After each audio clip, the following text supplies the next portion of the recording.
I know what you're thinking. Of course a day is 24 hours. The Earth rotates every 24 hours. You probably are getting your angry comments prepared right now, but please just hear me out. Part of that thought is correct. It is true that a day is 24 hours. Our oldest method of telling time stems from the ancient invention, the sundial. The sundial is great and gives us insight into the definition of what a day is.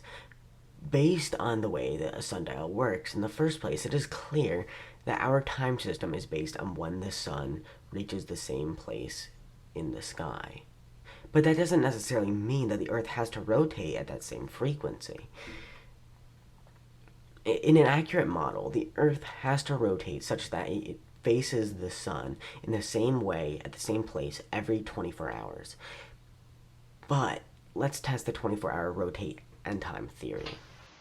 As you can see with this simple model, we have the Earth and we have the sun. When we go to the Earth and zoom in, you can see this little red line. That is a almost perfectly vertical line, and it is directly on this first line that connects to the middle. And that matters to us because it helps us demonstrate with the simulation. So, after only 5 days, we're going to have the Earth rotate 1, 2, 3, 4, 5. So what we're going to do is we're going to move it. We're going to move it to its correct place. Now, you might be thinking to yourself, what is wrong with that? Let me show you. As you can see right here, but there is this line, this vertical line, and you can see that it's not pointing towards the sun, meaning that after only 5 days, this simulation is already incorrect. Since we have already done this part, let me just erase that real quick. So now we're going to tackle this second part here. Figure out the speed of the Earth.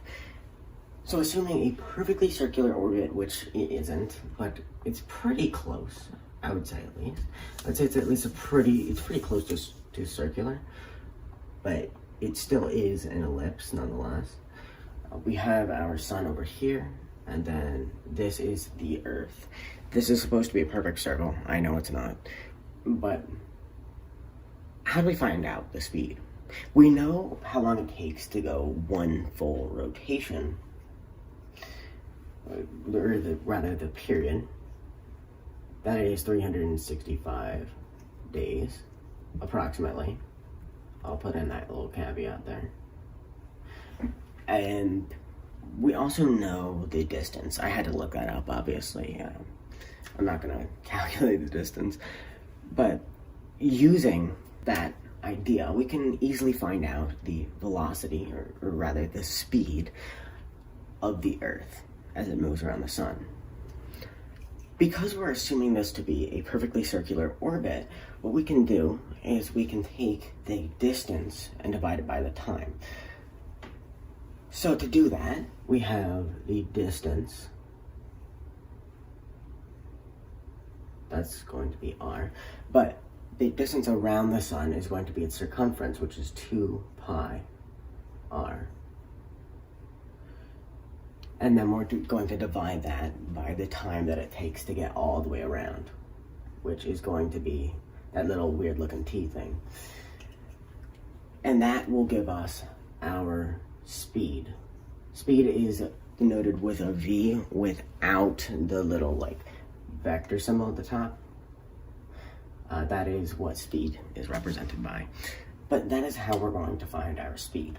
I'm going to go plug that in, and there we go. Alright, so we're going to go plug in all that. We're going to start out with V is equal to 2 pi r over tau. So that tau is going to be equal to 365 days. And we do want this in standard units, so we're going to have to do meters per second. So to convert that, 365 days is in 1 year. Then 1 day is 24 hours. 1 hour is 60 minutes, and 1 minute is 60 seconds. So we do all that to calculate the time.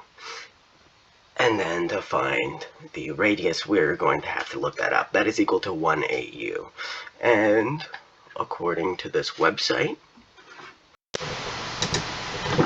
so we're going to look up what is the average distance from the sun. What is the average distance? Okay. Yeah, that's 1 AU.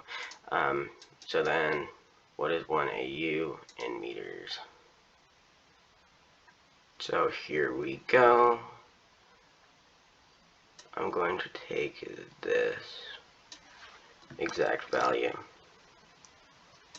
Now we're going to plug that into our calculator. 2 pi times that many meters, all divided by, if we go back and look at the formula real quick, 365 multiplied by 24 multiplied by 60 multiplied by 60. And that gets us our speed in meters per second.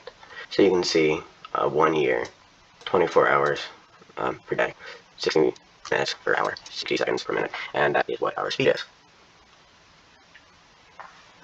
in meters per second. So now, because that is done, I'm going to get my little eraser here, and I'm going to check that off of the list. So now, we're going to determine the angle extra the Earth must rotate. For this, I'm going to do a bit of a simplification that doesn't necessarily need to exist, but it will be a lot easier for people. Oh God. I'm interrupting this program to tell you to subscribe to my channel. And back to the video. So, what we're gonna do is we are going to take our speed, multiply that by 60. So, because before it was meters per second, now it's meters per minute, meters per hour, and now it's meters per day. So in 1 day, that's how far it travels, and that is its arc length. Now there's a formula where we have S being equal to theta r, and that is the arc length formula, where S is the arc length, theta is the degrees in, I believe, radians, and then r is the radius. So what we're going to do is we're going to take this distance and divide it by our radius, and that is the angle in radians.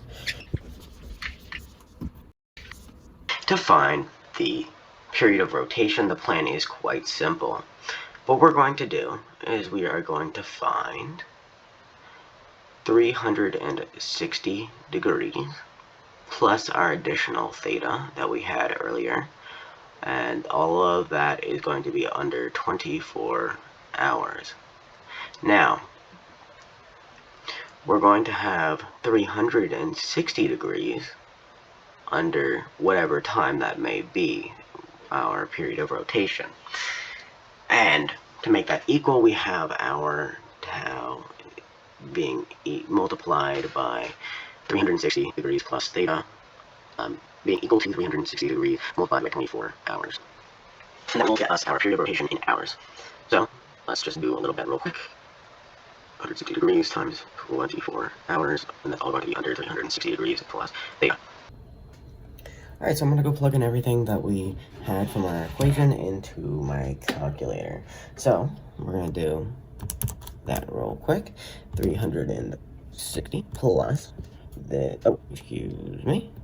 times 24 divided by 360 plus 0.9863013697. Nice. And there we go. So, minus 23 times 60 minus 56 times 60, and there we go. So our answer is the Earth rotates every 23 hours, 56 minutes, and about 4 seconds. And that's not arbitrary because when you look at the actual data and what it actually is, my calculations were pretty close. Anyways, thank you so much for staying on this video today. I hope that you have a fantastic day. And as always, remember that you matter and are valuable to somebody in your life. Thank you so much for watching. Please subscribe. Goodbye.